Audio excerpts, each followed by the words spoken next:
Les gars, sachez que là, nous les gars, les supporters de Madrid, depuis 3 jours là, les gars, on est en mode best life, les gars.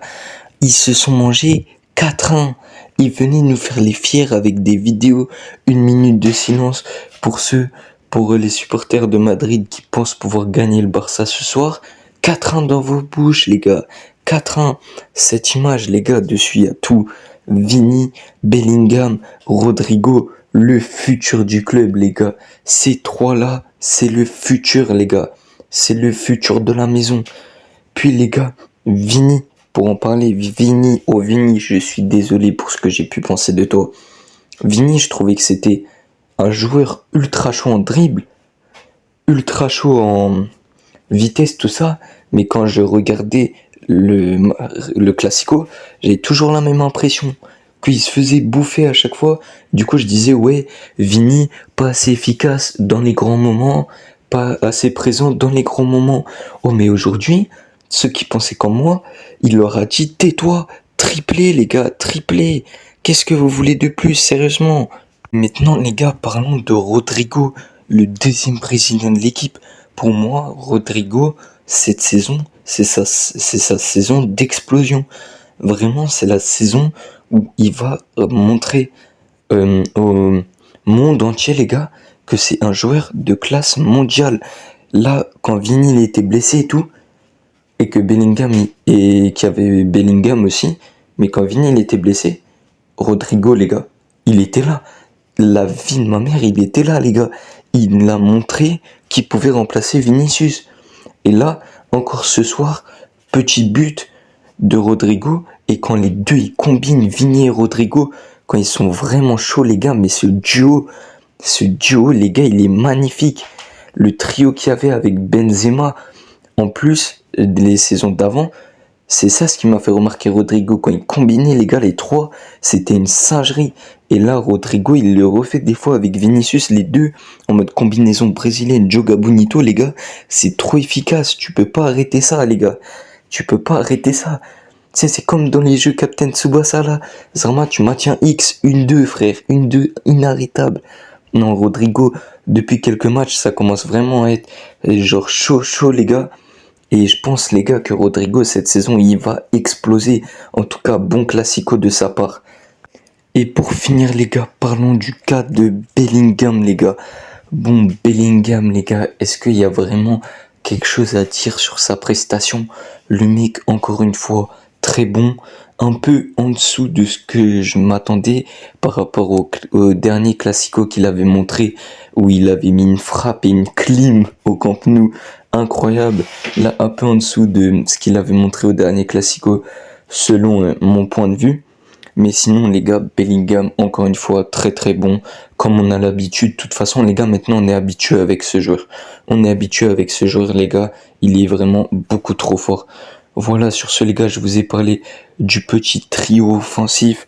Maintenant, les gars, on va passer, je pense, à la deuxième partie de la vidéo. Et on va vite fait évoquer un peu l'avenir du Real Madrid, les gars. Parce que comme vous avez vu le titre, le futur, les gars, on va parler des trois ce que je pense qu'ils peuvent amener, des trois ce que je pense, ouais, du coup, qu'ils peuvent amener au Real Madrid dans les années à venir. Et voilà, hein, carré, les gars.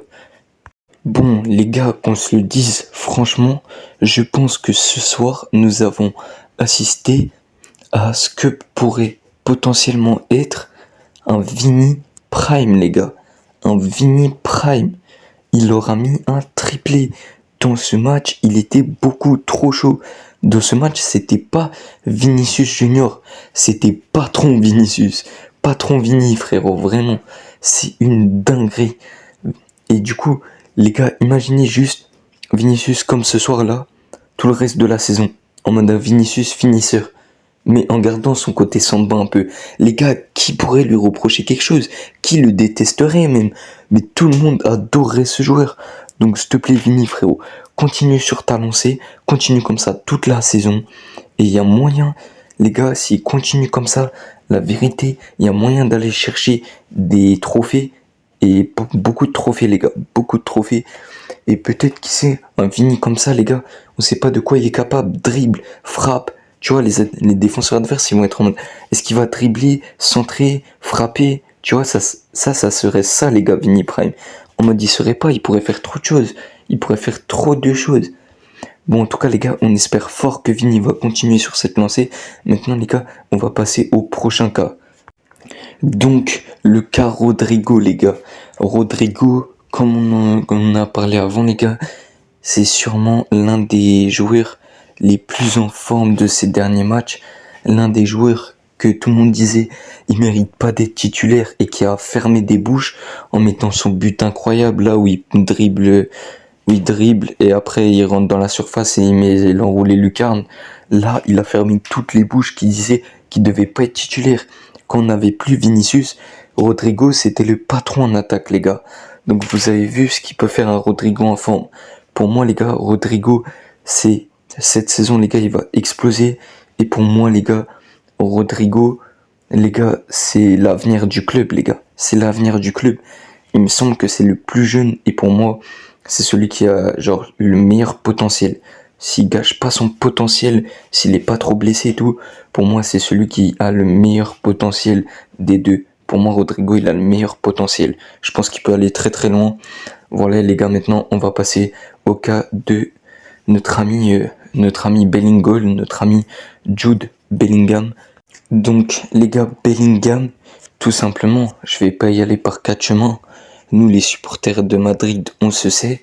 Bellingham il continue comme ça les gars, c'est Ballon d'Or. Pourquoi c'est Ballon d'Or? Meilleur buteur de Liga, ok?